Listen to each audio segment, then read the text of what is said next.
ఇప్పుడు మన విశిష్ట అతిథి గోపీనాథ్ రెడ్డి గారి స్పందన తీసుకుందాం.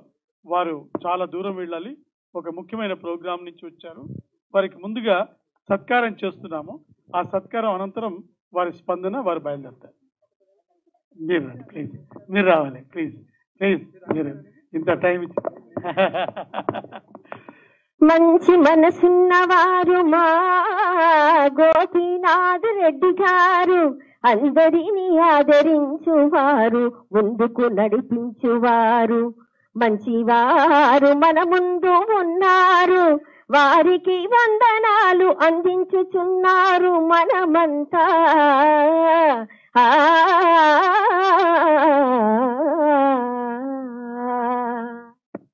ఆయనే ఒక సింహం. ఆయనే పోలీస్ ఆఫీసర్గా ఎంత పెద్ద ఉన్నత స్థాయికి ఎదిగినా చిన్న కళాకారుని కూడా ఆదరించి హక్కున చేర్చుకునే గొప్ప అమ్మతనం ఉన్న వ్యక్తి ఇవాళ ఈ వేదిక వద్దకి రావడం మేము చాలా హ్యాపీగా ఫీల్ అవుతూ వారికి ప్రత్యేక కృతజ్ఞత తెలియజేస్తూ వారిని స్పందించవలసిందిగా కోరుతున్నాను. 4వ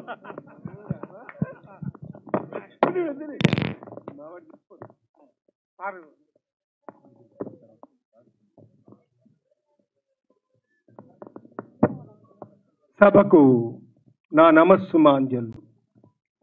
వేదిక అలంకరించినటువంటి పెద్దలకు, ఆహుతుల ఇంటి మీ అందరికీ మరోసారి నా శుభావందనాలు తెలియచేసుకుంటున్నాను. నాకు ఇతర కార్యక్రమాలు ఉన్నందువలన నేను నిష్క్రమించడానికి మీరందరూ అనుమతిస్తారని నేను కోరుకుంటున్నాను. ఇప్పుడే పెద్దలంతా మాట్లాడారు.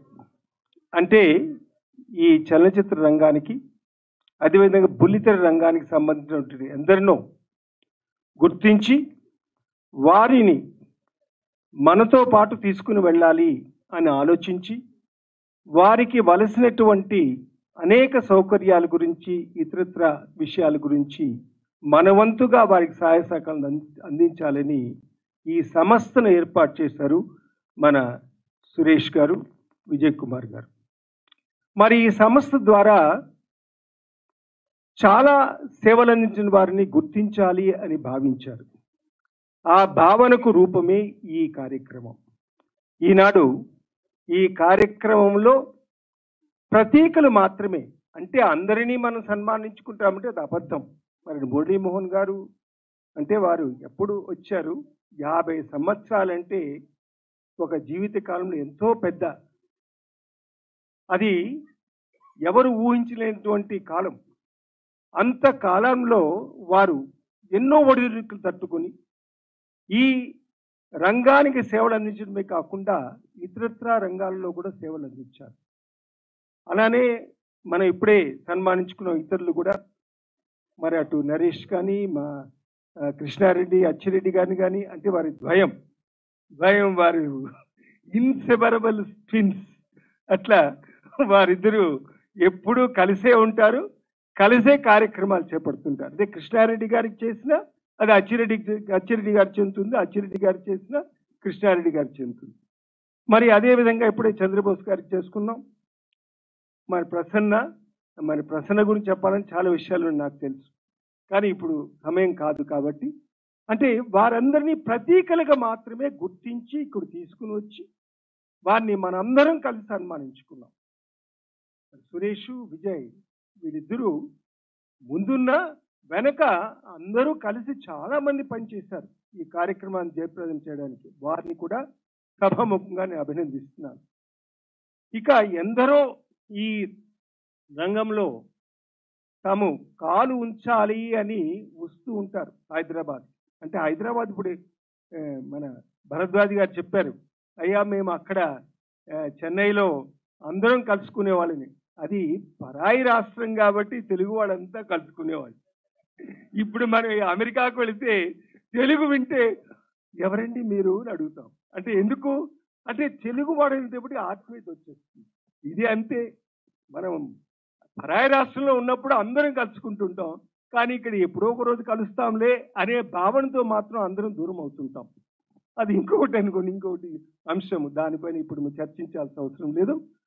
కానీ ఒక్కటి మాత్రం వాస్తవం, ఏది ఎలా ఉన్నా హైదరాబాదులో చలనచిత్ర రంగం ఈనాడు ఎంతగా అభివృద్ధి చెందింది అంటే అది మొత్తం దేశానికి గర్వకారణం కాదు, ప్రపంచానికే గర్వకారణమైనటువంటి ఈ హైదరాబాదు గుర్తింపు వచ్చింది. అంటే ఇది ఒకరి కృషి కాదు, ఎందరో తెలిసిన వారు తెలియని వారు ఎందరో తమ వంతుగా కృషి చేసి ఈ స్థితికి తీసుకుని వచ్చారు. కాబట్టి వారందరికీ నేను ధన్యవాదాలు తెలియజేస్తున్నాను పేరు పేరున. అంటే ఈరోజు ప్రతీకులను మనం సన్మానించుకున్నాం. మరి ఎందరో ప్రతీకులు ఉన్నారు, ఎందరో ఉన్నారు, వారందరికీ తొందరలో చేయాలని సురేష్, విజయ్ ఇద్దరు కూడా ఆలోచిస్తున్నారు. ఇప్పుడే పెద్దలు మురళీమోహన్ గారు చెప్పారు, మనం ఇతర రాష్ట్రాలలో ఉన్నటువంటి వారిని కూడా గుర్తించి వారికి ఇక్కడ చేస్తే బాగుంటుంది. అద్భుతమైన ఆలోచన. ఈ ఆలోచన తొందరలోనే అమలు చేస్తారని నేను అనుకుంటున్నాను. సురేష్, ఇది ఆలోచించండి మరొక మారు. ఇక ఎందరో వస్తున్నారు, ఈ రంగంలో అడుగు పెట్టాలనుకుంటున్నారు, వారు ఇక్కడ శిక్షణ పొందుతున్నారు. కానీ దురదృష్టం ఏంటంటే ఈ శిక్షణ తరగతులు వాటికి గుర్తింపు లేదు. క్షమించండి, ఇది వాస్తవం. అంటే వారికి ఏదో ఇప్పుడు ఒక సర్టిఫికేట్ ఇచ్చారు, ఆ సర్టిఫికేట్ ఎవరు గుర్తిస్తారండి? అంటే వారికి వారు చెప్పుకోవాల్సిందే, కానీ నేను ఈ సంస్థలో నేను శిక్షణ పొందాను అని చెప్పుకోవాల్సిందే, కానీ దానికి గుర్తింపు రాదు. అందుకే నేను ప్రభుత్వానికి మనవి చేస్తున్నాను, ఇది సలహా కాదు, ఇది మనవి. మరి తెలంగాణ రాష్ట్రంలో ఒక ఫిల్మ్ ఇన్స్టిట్యూట్ ఏర్పాటు చేస్తే చాలా బాగుంటుందని నేను వారికి విన్నపం చేస్తున్నాను. అంటే ఎంతో మంది తెలుగు వారు వస్తున్నారు, ఆంధ్రప్రదేశ్ నుంచో ఇక్కడి నుంచో ఇతర రాష్ట్రాల నుంచి వస్తున్నారు. మరి వారందరికీ శిక్షణ ఇవ్వడానికి ఒక ప్రభుత్వం గుర్తింపు ఉన్నటువంటి సంస్థ ఏర్పాటు చేస్తే అది వారు ఎక్కడికి వెళ్ళినా కూడా అది తీసుకుని వెళ్తే అయ్యా ఈయన ఒక గొప్ప సంస్థలో ఈయన శిక్షణ పొందాడు అని మాత్రం గుర్తింపు వస్తుంది అని మనవి చేస్తున్నారు. కాబట్టి వారందరినీ యువతి యువకులు చాలా మంది ఉత్సాహంగా వస్తున్నారు. మరి వారందరికీ మనం చేయగలిగిన సహాయం ఇది ఒక్కటే. వారు ఏదైతే ఏమిటి బుల్లితెరలోనో లేకపోతే బుల్లితెర రంగంలోనో లేకపోతే చలనచిత్ర రంగంలోనో అడుగు పెట్టేస్తారు, పెట్టకుండా మాత్రం ఉండరు. మరి వారి యొక్క పురోభివృద్ధికి మన వంతుగా సహాయ సహకారాలు అందించాలని నేను మనవి చేస్తున్నాను. సురేష్, మీరు ఒక ఉత్తరం రాయండి ప్రభుత్వానికి, ఉత్తరం రాయండి. నా వంతుగా నేను చేయగలిగిన సహకారం ఏదైనా ఉంటే తప్పకుండా మీకు అందిస్తానని మనవి చేస్తున్నాను.